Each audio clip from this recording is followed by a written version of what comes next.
Hello, boys and girls. This is Aunt Fernita, and I have a wonderful story for you called Abram's Altars. Today's memory verse is from Psalms 100, verse 2. It says, "Worship the Lord with gladness." The message for today's story is Christian families worship God together. Where does your family worship God? Do you have a special place for family worship? Where do you worship on Sabbath? Abram didn't have a church to go to. He did not even have a room in a house. But he worshiped God everywhere he went, and he led others to worship God too. Abram, his wife Sarai, and his nephew Lot traveled for many days. Sometimes they walked. Other times, Sarai rode on top of a big camel.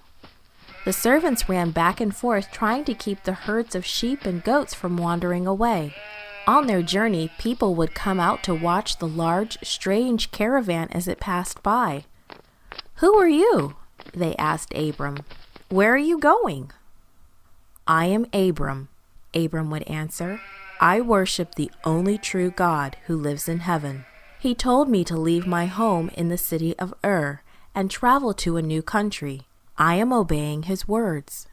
The people listening had never heard of Abram's God. Sometimes they would say, "Tell us more about your God."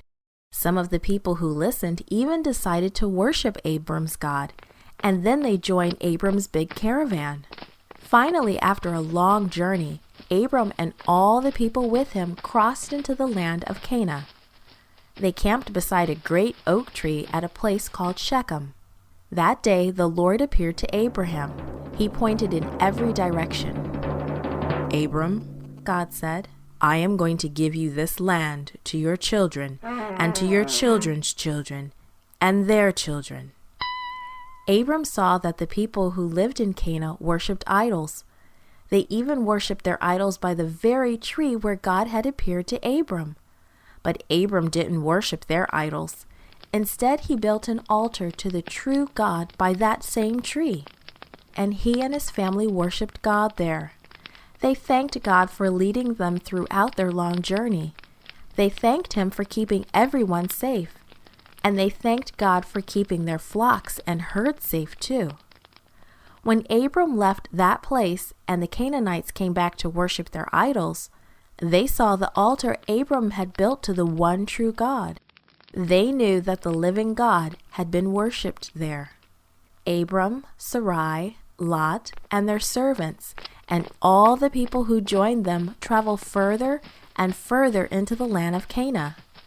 God led them all the way. He was showing Abram all the land that would belong to his children, and every time Abram stopped to camp, he would build an altar and lead his people in worshiping the true God. Like Abram, God's people today build special places to worship him. Our church is one of them. We go there every week to worship God. This podcast was brought to you by Gracelink.net and Studio El Piso. For more children's resources, please visit Gracelink.net.